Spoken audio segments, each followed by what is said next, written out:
nga emina tokoma nga at emina tokoma ka nga an emina toko aka ngolum ri Baptist Church Chili Pastoral Range MBCC ngopo police bentain dogin potak hada chem hojir akin hoga ile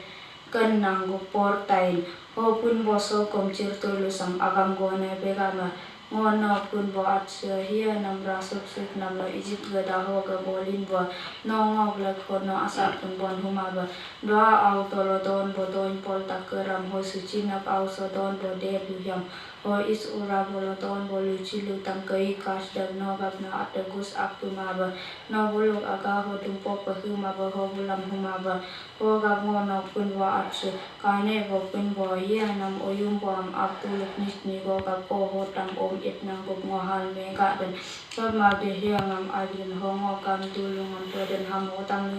kutumam nam abiam kakin dan no pun bo at sik eminam pesan be am ben ma bo ho gab hiya mu eminam pesan be am ben bo am at su ho ni ham ya do ma hal vera no at su donu alam mu gab dari de to Allah go na bon ni tain ho no lingam ni to ha ma de kan den ala no pun bo at su donu ala ho alam no bon akan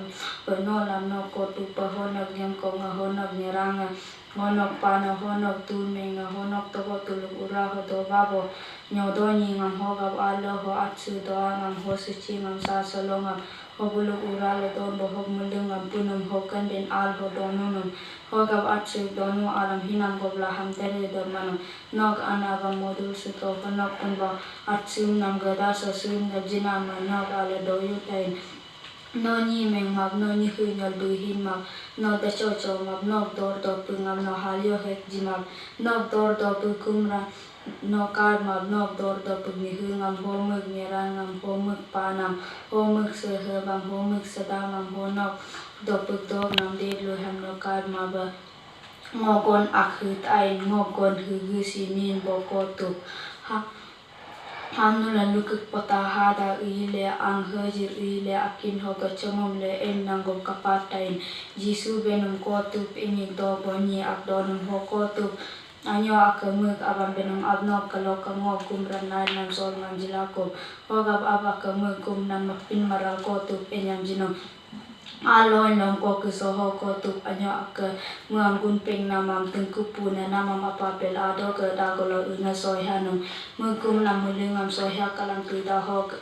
derpot jag unum hoga mua hoglo matu pas aha ko minum kano hangop kisi jab hentir kanyap heng kam ho ke daho mua nyet boni ak laga pot ni jo dag mua atam tonggal nyenum ho nyet boni ak mua mug iri torapam sapapata kalau kalye ya dekhal kanam num mua kano bana iri hon amam daduk munum hab mudu dekho mua atuk abug namam mu panum mu kurbana mua benum ab no kalapun bokaga hongo nit ya nit kuba hong no ko haduk mo sija hok dok kuma hogab no nyara ak baja kam ngam dok tab sam talai mug abu muam ayabane namu ham kunum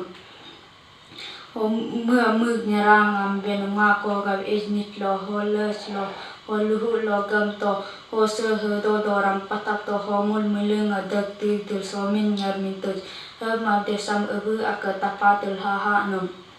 เฮมาเดโกตุอบูอักอาบัมเฮลเบริมัมอาบกาโตอันยอจาโฮกสิจากโกตับงอเนี่ยราสุนันอกบนามิดกุน